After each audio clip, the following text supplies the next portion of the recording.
Dictation गति 100 शब्द प्रति मिनट स्टार्ट।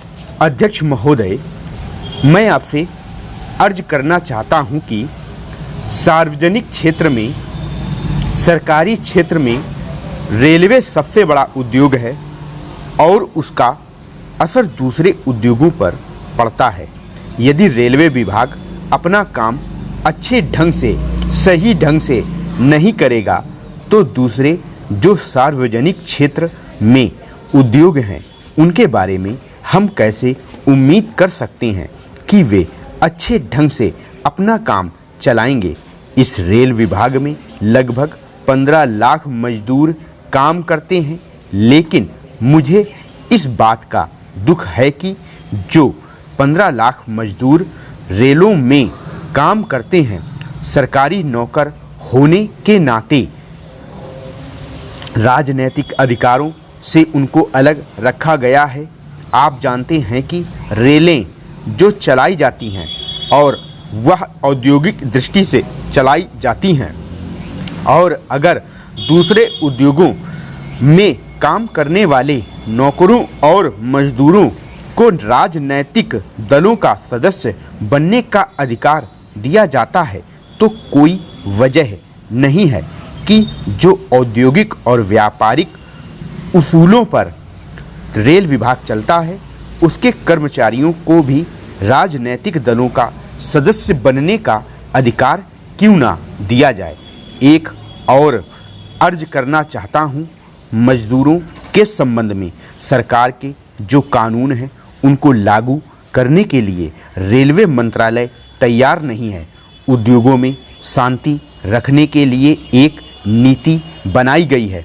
इस नीति को लागू करने की मांग कर्मचारियों ने की, लेकिन मुझे बड़ा दुख है कि अभी तक रेलवे मंत्रालय ने इस सुझाव को नहीं माना है। जब कभी रेलवे कर्मचारियों और रेल मंत्रालय के बीच में झगड़ा होता है और उसका जब कोई हल नहीं निकलता है तो सरकार बार बार इस बात पर जोर देती है कि इस झगड़े को शीघ्र निपटाया जाए। तो मैं चाहूँगा कि रेल मंत्रालय स्वयं इसके बारे में पहल करे। मैं यह चाहता हूँ कि रेल विकास की एक योजना रेल मंत्रालय बनाए और जो वर्तमान मंत्री हैं उनसे मैं अनुरोध करूँगा कि वह अपने कार्यकाल में ऐसे कार्यक्रम की योजना को बनाएं जिसके अंतर्गत भारत में जितनी छोटी लाइनें हैं उनको बड़ी लाइनों में बदला जाए।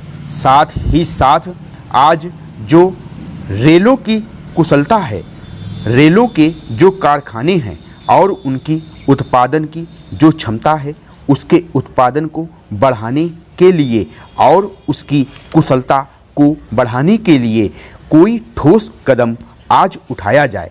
जहां तक रेल का इस्तेमाल करने वाले लोगों का संबंध है, उसमें ज़्यादातर लोग दूसरे दर्जे में यात्रा करते हैं और उनके बारे में रेल मंत्रालय बिल्कुल उपेक्षा कर रहा है और बराबर किराए बढ़ाए जा रहा है। उसको जो सुविधा दी जानी चाहिए वह नहीं दी जा रही है। यदि देश में विकास का वातावरण पैदा करना है तो बचत और त्याग की बहुत आवश्यकता है। मैं चाहता हूं कि कम से कम जो यात्री लंबी यात्रा करते हैं उनको तो काफ़ी सुविधाएं दी जाएं। कई बार हम देखते हैं कि रेलवे स्टेशनों पर यात्री गाड़ियों में आवश्यक से ज़्यादा टिकट यात्रियों को जारी कर दिए जाते हैं। इससे यात्रियों को काफ़ी परेशानियों का सामना करना पड़ता है। अतः मेरा सरकार से निवेदन है कि आवश्यकता से ज़्यादा टिकट जारी नहीं करना चाहिए। यदि देश में विकास का वातावरण पैदा करना है तो बचत और त्याग की बहुत आवश्यकता है। मैं चाहता हूं कि कम से कम जो यात्री लंबी यात्रा करते हैं उनको तो काफ़ी सुविधाएं दी जाएं। कई बार हम देखते हैं कि रेलवे स्टेशनों पर यात्री गाड़ियों में आवश्यकता से ज़्यादा टिकट यात्रियों को जारी कर दिए जाते हैं। पाकिस्तानी सेना ने गत 26 व 27 जनवरी को जम्मू क्षेत्र के पुंछ में रॉकेटों से हमला करके एक बार फिर साबित कर दिया है कि पाकिस्तान की नीयत भारत के साथ संबंध सुधारने में बिल्कुल नहीं है, बल्कि वह तो तनाव और टकराव पैदा करना चाहता है। पिछले दिनों इस्लामाबाद में दोनों देशों के विदेश सचिवों की वार्ता के दौरान ही यह स्पष्ट कर दिया था कि उसकी कश्मीर के मुद्दे को बातचीत से हल करने में कोई रुचि नहीं है। पाकिस्तान ने परमाणु व अन्य मामलों के संबंध में आपसी विश्वास पैदा करने, वास्तविक नियंत्रण रेखा पर शांति बनाए रखने के उद्देश्य से भारत के सुझावों को अस्वीकार करके आपसी व्यवहार में सुधार लाने में अपनी अनिच्छा प्रकट की।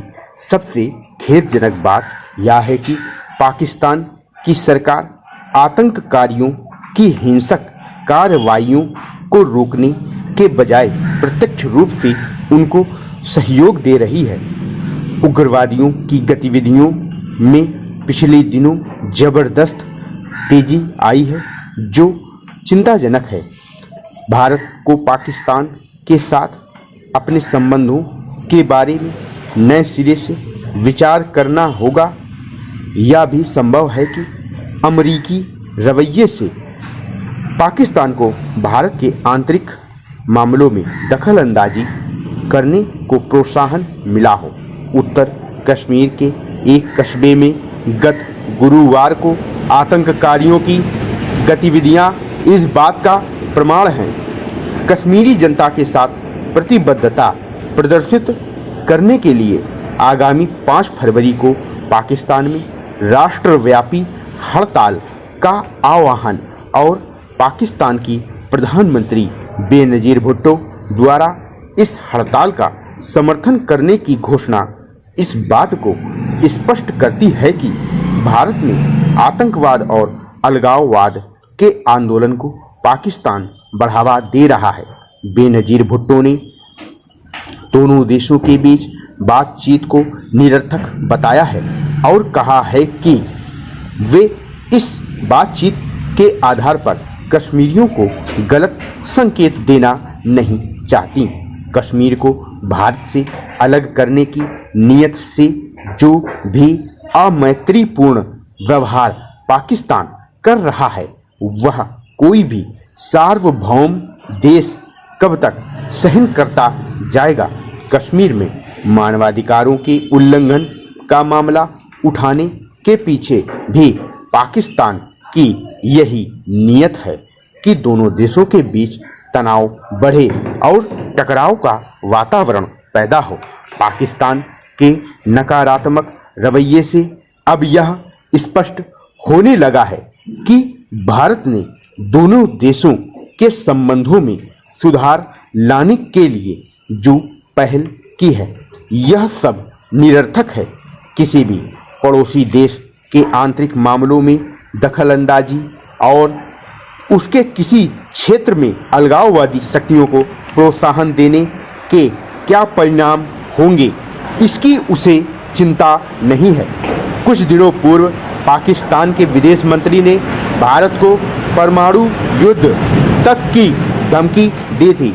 यदि भारत पाकिस्तान में हो रहे मानवाधिकारों के हनन के प्रश्न पर विश्व जनमत तैयार करने लगा तो उसकी कैसी प्रतिक्रिया होगी, इस पर भी तो उसे विचार करना चाहिए। पिछले 1 महीने की घटनाओं से यह स्पष्ट हो गया है कि पाकिस्तान का रवैया अमैत्रीपूर्ण है और यह तनाव बरकरार रखना चाहता है। भारत ने अपनी नीयत स्पष्ट कर दी है, वह पाकिस्तान के साथ सद्भावनापूर्ण व्यवहार रखना चाहता है। अब पाकिस्तान को ही पहल करनी होगी, जिसकी उम्मीद कम होती जा रही है। पाकिस्तान का रवैया अंतर्राष्ट्रीय कानून व मर्यादाओं का उल्लंघन है। राजनेता और राजनीतिक पार्टियां जब दलगत और व्यक्तिगत स्वार्थों की सिद्धि के लिए अपराधियों को संरक्षण प्रदान करने लगती हैं तो लोकतंत्र के लिए यह सबसे खतरनाक स्थिति होती है।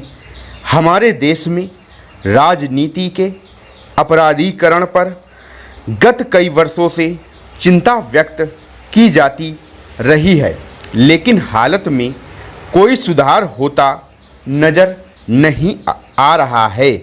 राजनीतिज्ञों और अपराधियों की साठगांठ निरंतर मजबूत होती रही है। इसी का परिणाम है कि चुनावों में कई राज्यों में भुजबल की भूमिका बढ़ गई है। राजनीति के अपराधीकरण के लिए सर्वाधिक जिम्मेदार कांग्रेस ई पार्टी है, जो स्वाधीनता के बाद अधिकांश समय केंद्र और राज्यों में सत्तारूढ़ रही है। अब तक यह बात केवल चर्चाओं, प्रतिपक्षी पार्टियों के सदस्यों के आरोपों और भुक्तभोगियों तक ही सीमित थी, किंतु अब इसकी पुष्टि हो गई है। केरल के मुख्यमंत्री करुणाकरण की अध्यक्षता में इस प्रश्न पर विचार करने के लिए बनी कमेटी ने अपनी जो रिपोर्ट प्रधानमंत्री को प्रस्तुत की है, उसने स्पष्ट शब्दों में कहा है कि उत्तर प्रदेश में कांग्रेस पार्टी की समाज कंटकों से गहरी साठगांठ है। रिपोर्ट में कहा गया है कि कांग्रेस वालों को अब यह असत्य भाषण बंद कर देना चाहिए कि उनकी समाज कंटकों से कोई साठगांठ नहीं है। रिपोर्ट में यह भी सलाह दी गई है कि पार्टी को अब समाज कंटकों से अपना रिश्ता तोड़ना चाहिए, वरना इसकी प्रतिष्ठा को भारी क्षति होगी। यह तो नहीं कहा जा सकता कि कांग्रेस का नेतृत्व और पार्टी के सदस्य करुणाकरण समिति की रिपोर्ट पर गंभीरतापूर्वक विचार करके उस पर अमल करने का प्रयास भी करेंगे या नहीं, क्योंकि समाज कंटकों से उनके रिश्ते इतने मजबूत हो चुके हैं कि उन्हें तोड़ पाना आसान नहीं है।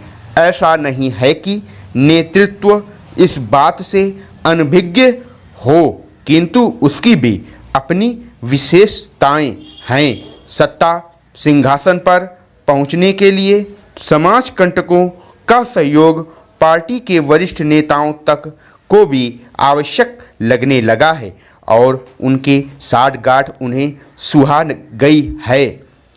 करुणाकरण समिति को मुख्य रूप से उत्तर प्रदेश में कांग्रेस की पराजय के कारणों का अध्ययन करने का दायित्व सौंपा गया है। यह रिपोर्ट भी मूलतः उत्तर प्रदेश के बारे में ही है, किंतु देश के सभी राज्यों में कांग्रेस पार्टी कमोबेश इस रोग से ग्रस्त है। इसलिए यह जरूरी है कि करुणाकरण समिति की रिपोर्ट पर गंभीरतापूर्वक पार्टी में विचार किया जाए। हालांकि पार्टी का नेतृत्व इस तथ्य से भली भांति अवगत है। पूर्व प्रधानमंत्री राजीव गांधी ने पार्टी अध्यक्ष के रूप में एक बार पार्टी को सत्ता के दलालों से मुक्त करने की बात कही थी, किंतु ये भी इसमें सफल नहीं हुए। गत काफ़ी अरसे से पार्टी पर दलालों और दलाली की गिरफ्त बहुत मजबूत होती जा रही है। करुणाकरण समिति ने अपनी रिपोर्ट में स्पष्ट कहा है कि यह सफाई देने से कोई फ़ायदा नहीं है कि हमने समाज कंटकों को चुनाव में खड़ा नहीं किया। हमें दूसरों को नैतिकता का उपदेश देने का उस हालत में कोई अधिकार नहीं रह जाता जब हम खुद दोषी हों। यदि राजनीति के अपराधीकरण को रोका नहीं गया और इस समस्या पर काबू नहीं पाया गया तो कांग्रेस फिर इसका खामियाजा भुगतेगी। करुणाकरण समिति की यह चेतावनी बहुत गंभीर और पार्टी के भविष्य की ओर संकेत देने वाली है। स्टॉप।